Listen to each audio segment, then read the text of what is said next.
Hello guys, how are you? I'm Hardeep Singh. Welcome back to your own YouTube channel. IELTS updates and recent exams. For more updates related to recent IELTS exam writing test topics, listening, reading, practice test, and speaking, you got guesswork. Please, guys, participate in everyday listening and reading practice test to achieve your desired band score in your actual IELTS exam. Please hit the like and subscribe button. Press the bell icon for the upcoming notifications. Don't forget like, subscribe and share my YouTube channel and my Facebook page, IELTS updates and recent exams. Part 1. You will hear a receptionist and a teacher talking about classes at a community college. Read questions 1 to 4.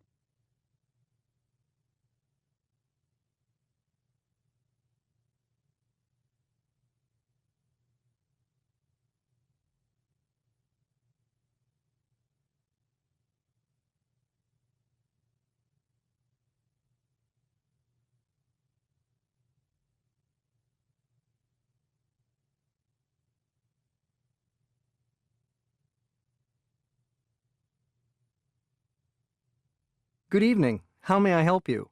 My name's Amal Nouri. I'm a new teacher. Nice to meet you, Amaral. You're teaching Arabic, aren't you? Spanish, actually. I'm from Argentina.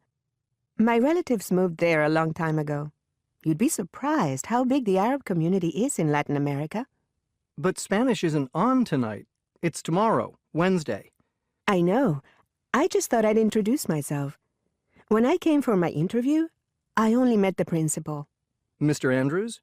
Yes, Trevor Andrews. I must say he made me feel welcome, especially since he speaks Spanish himself. Trevor's a lovely guy. We're going to miss him when he leaves at the end of the term. Oh, why is he leaving? Has he found another job? No, he's retiring. He wants to spend more time with his grandchildren. Right. He did mention them to me.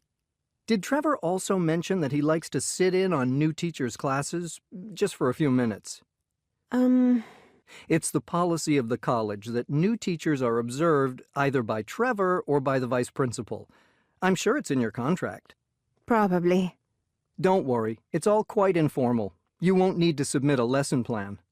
Actually, student feedback at the end of the term is taken more seriously.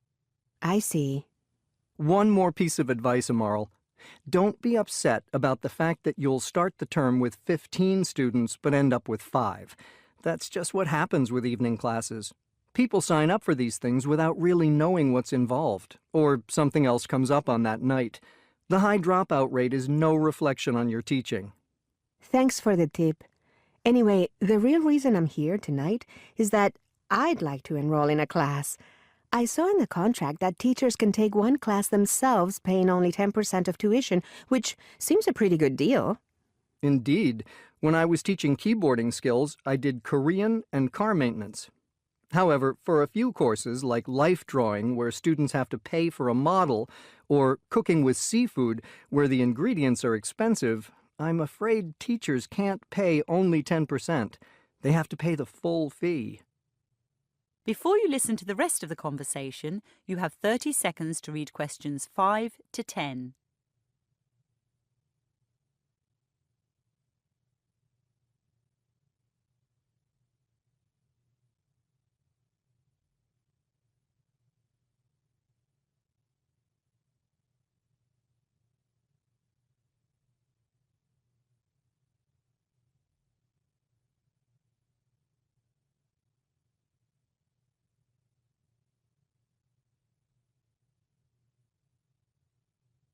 So, Amaral, what would you like to do?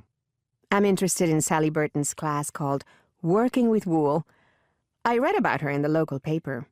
Yes, she's very popular. She made those amazing sculptures near the town hall.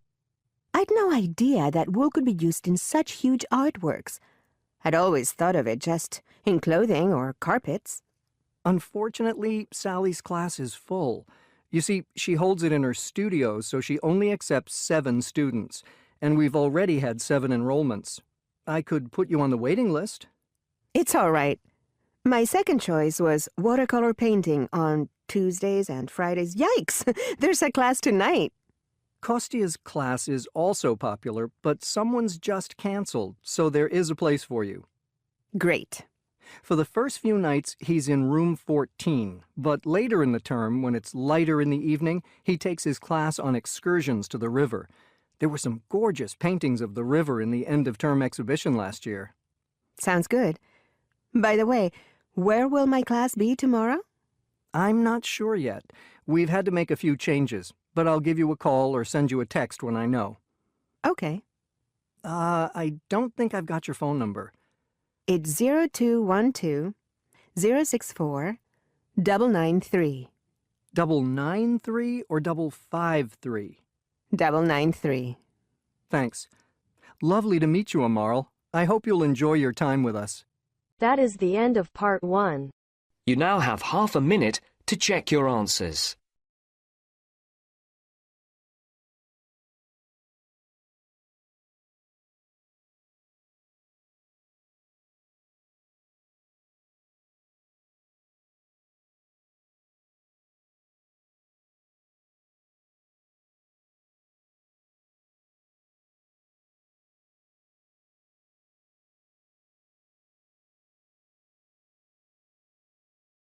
Now turns to part 2.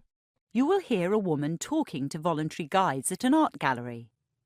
Before you listen, you have 30 seconds to read questions 11 to 14.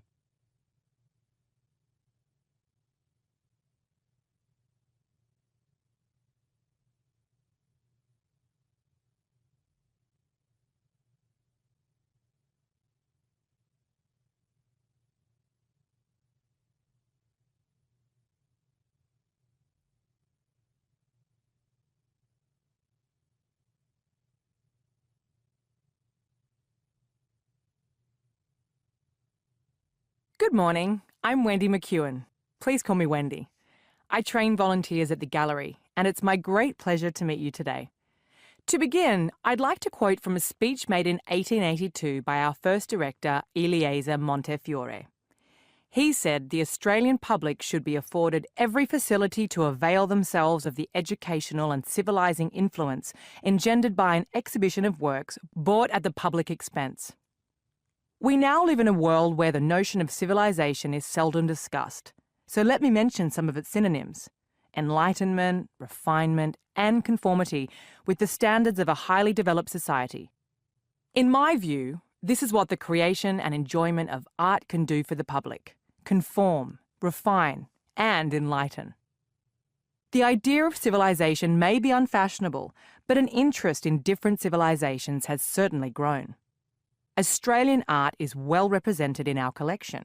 We have some wonderful paintings by Grace Cossington-Smith and Arthur Boyd, but there are Asian and European works to rival those abroad. In fact, the single most expensive purchase this gallery has ever made was a $16.2 million landscape painted in 1888 by Paul Cézanne. Visitors will ask you for this figure, just as they'll be curious about Cézanne's career as a banker in France and his time with his lover in Tahiti. Sometimes it seems the public is more interested in trivia than in art, so it's your job to inform about the techniques of production, the themes an artwork deals with, as well as the culture from which it came. Elevate cultural discourse rather than stoop to the level of the popular press. Bear in mind those words of Eliezer Montefiore. Before you listen to the rest of the talk, you have 30 seconds to read questions 15 to 20.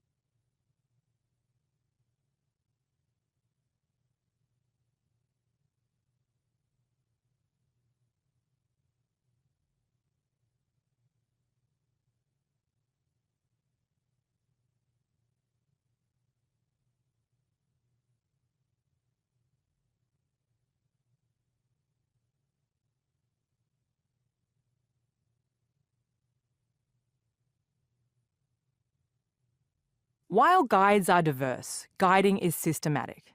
By this, I mean we adhere to standardised delivery, whether tours be for viewers on Saturday morning, for school groups, or for VIPs. Standardised delivery means that guides give the public virtually the same information about the same artworks. Sure, we all have our personal styles, but the content needs to be the same. To that end, guides are tested on information before taking their first tour. Guides also have to keep an eye on the clock. Guided tours last 1 hour. Since the building is large, part of that time is taken up in walking as well as mentioning the location of toilets, fire exits and drinking fountains. After recent additions, the gallery is twice the size it was in 2013. So ask your group where they'd like to go first. Then calculate how many artworks you can see on each level. Aim for a total of 14 in your hour. In each room, there's lots to see, but you'll only be talking about 1 or 2 items. By all means, when people in your group want to know about a work not on your list, go to it, but be brief. For the iconic works by Australian painters, you'll need to take longer. Some of these iconic works are part of the school curriculum, and many are known to international visitors who come just to see them. In the past, guides stood beside an artwork and gave a short speech. To a certain extent, that's still what happens with an audio tour. However, we now try to involve the public. One technique is called elicitation, when a guide asks questions about an artwork to see what knowledge already exists among the visitors. That way, you don't appear as the ultimate authority, and often visitors know considerably more than you. On that note, there will be times when you need to intervene, to let others in the group speak, to alter misconceptions, or simply to move on. As I said earlier, before you're let loose on the public, each voluntary guide is evaluated. Oh, that reminds me. I recall from your applications that 2 of you are Japanese speakers, so we'll probably ask you to take around groups of Japanese. Now, let's go into the gallery itself. That is the end of part 2. You now have half a minute to check your answers.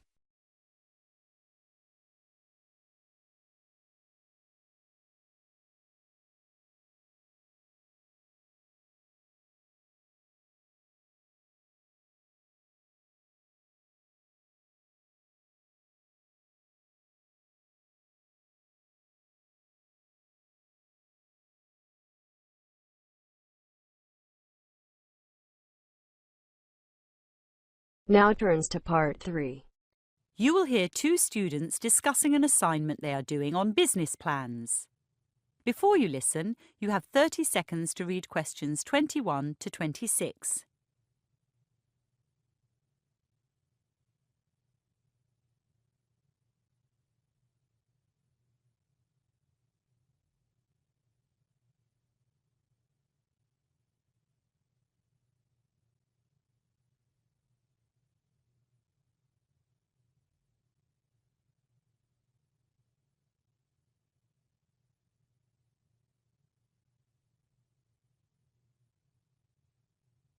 I don't know, Luca.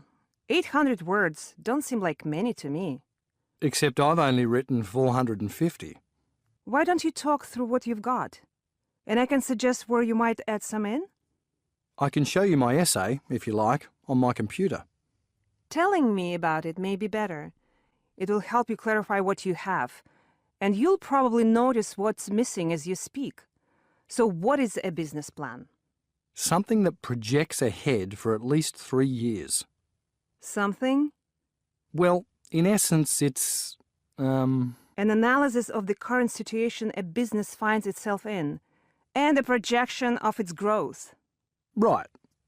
And what else? Basically, I suppose... What about the standards a business plan creates? Oh, yeah. The plan creates standards and it discusses viability. Indeed. Who does it provide a tool for? Investors. I mean, potential investors. Let me turn on my computer to type that in.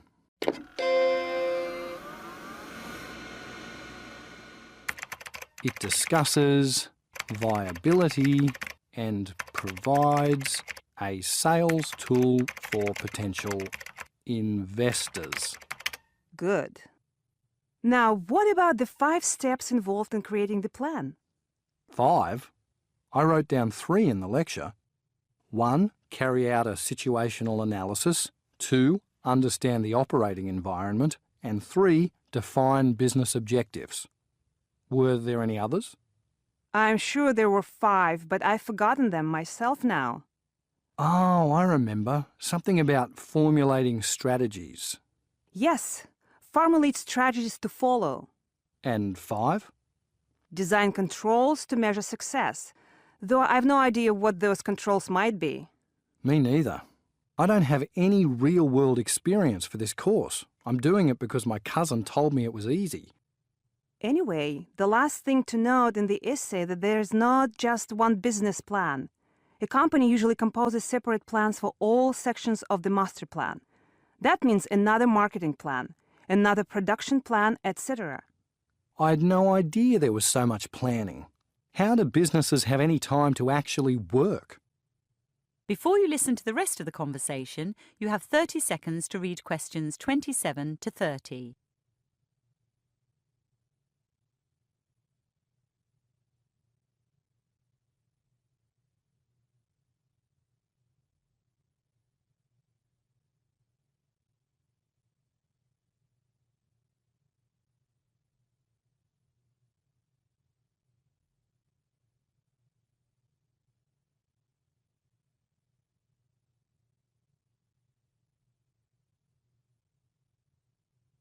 Let's look at the short answers now. My friend who took this course last year said the final exam contained the short answers from this assignment and the next one. Then I'd better learn them off by heart. So without reading from your computer screen, what are the 5 functions a business can be divided into? You mean MP3F? Yes. M for marketing, the 3 Ps for purchasing, production, and what's the last one? Personnel. Right, personnel. And F for finance. Good. I see you've remembered that the business profile and appendices open and close the plan. But I think your definition of appendices is a bit vague. What's wrong with end notes? Certainly, appendices are found at the end of the plan, but the phrase supporting documents might describe them more clearly. Okay, I'll write that down. Supporting documents. The key here is that there is support for every section of the plan because an investor wants to see a strong case presented for your business, to know you are not just making assertions. Right. The first few components of your business profile look fine. Business name, location, ownership structure. And business activity is easy enough to describe. True. But I'm afraid your market entry strategy and future objectives look a little thin. The thing is, Natasha, I don't understand what a market entry strategy is, and future objectives seem equally nebulous. I know what you mean. I see you've mentioned legal requirements in the business profile. Don't you remember, the lecturer said that in today's environment of tight regulation, without this section in the plan, the whole business could end up being an expensive failure? Oh, help. I forgot about legal requirements in my profile. Thanks for reminding me. I'm sorry, Luca. I'll have to go. Let's meet again after the tutorial. That is the end of part 3. You now have half a minute to check your answers.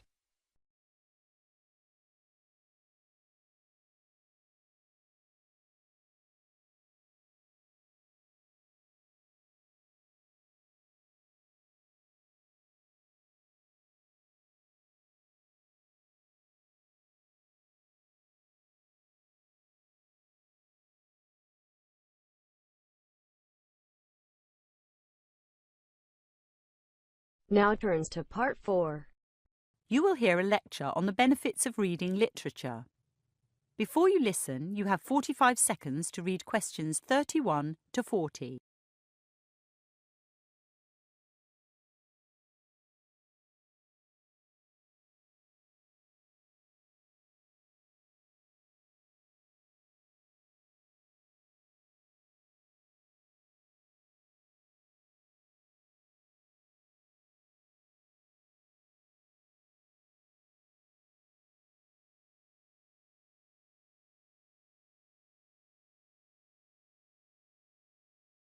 Last week, my 16-year-old neighbour asked me to look over her essay on the value of reading. I read the text and was impressed by her elegant prose. But there was one glaring omission. Most of her essay was about how we read or why we read. In my opinion, how or why is far less important than what we read. no one today would deny that reading improves cognitive intelligence. I bet the top 3 students here are also the 3 biggest readers. However, a growing number of experts attribute literary fiction to a reader's enhanced capacity for emotional as well as cognitive intelligence. But what are emotional intelligence and literary fiction? Actually, emotional intelligence is a phrase popularized by the media. Academics like me prefer the term theory of mind, or TOM. TOM is the ability to attribute mental states, beliefs, intentions, desires, pretence, and knowledge to oneself and others, and to understand that others have states different from one's own. Notable deficits in TOM occur in people with schizophrenia, attention deficit, and autism spectrum disorders, or with neurotoxicity due to drug or alcohol abuse. What is literary fiction? Well, it's writing considered as classic, winning widespread acclaim, translated into many languages, and enduring over time. Think Jane Austen, Anton Chekhov, or F. Scott Fitzgerald, and people like Ala Aswani, Paulo Coelho, or Alice Munro. The vast majority of books, however, are not literary. They're non-fiction or popular fiction. Non-fiction deals with facts, and popular fiction with formulaic stories. True, in pop fiction, readers go on an emotional journey, often in exotic settings, but while events may be dramatic, the external and internal lives of characters are predictable.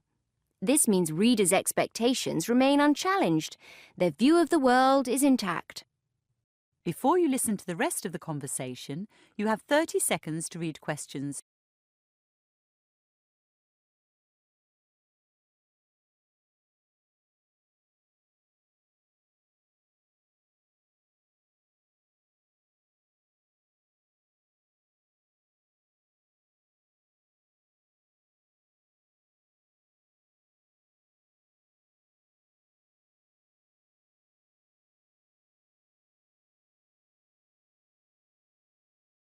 By contrast, literary fiction focuses on the psychological states of characters and on their complex interpersonal relationships.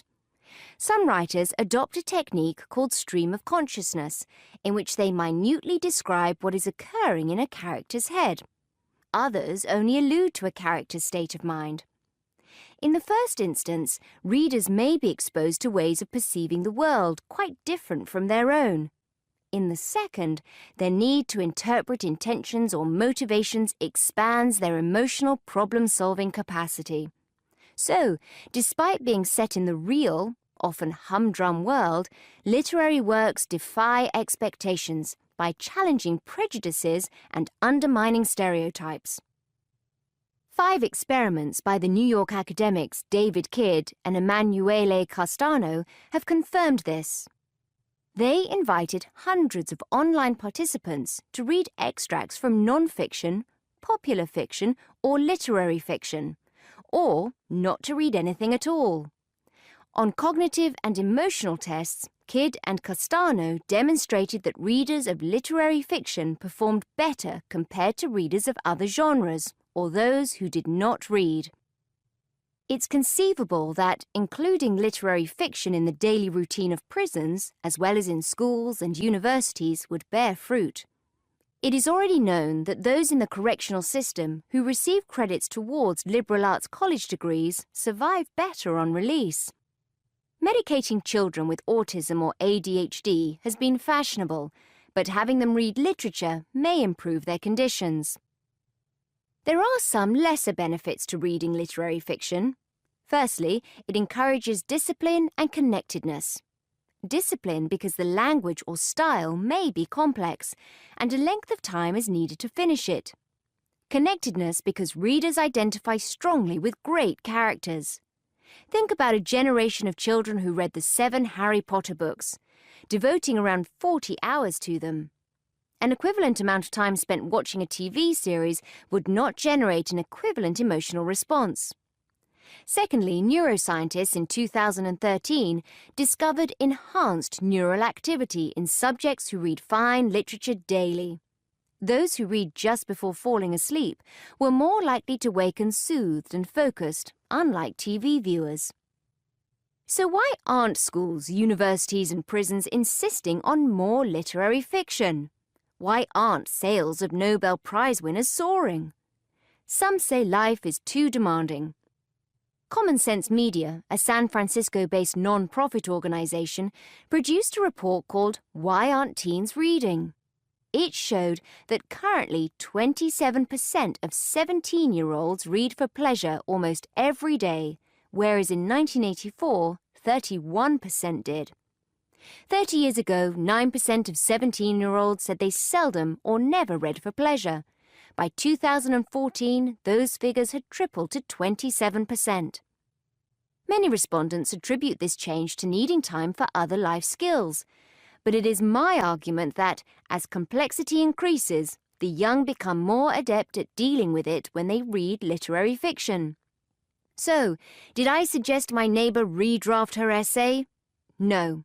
I gave her a copy of The Little Prince, a French classic from 1943, and asked her to pass it on to a friend when she'd finished. That is the end of part 4. You now have half a minute to check your answers. So guys, don't forget like, subscribe and share my YouTube channel and my Facebook page, IELTS updates and recent exams. For more updates related to recent IELTS exam writing test topics, listening, reading, practice test and speaking, you got guesswork. Please guys, participate in everyday new IELTS listening and reading practice tests to achieve your desired band score in your actual IELTS exam. For more IELTS material, visit my official website www.ieltsupdatesandrecentexams.com. The link is given below in the description. If you need PDF files of latest IELTS material, then please join my Telegram channel. So guys, please write your score below the comment section. Again, thanks for listening. God bless you all guys. Stay tuned, stay safe.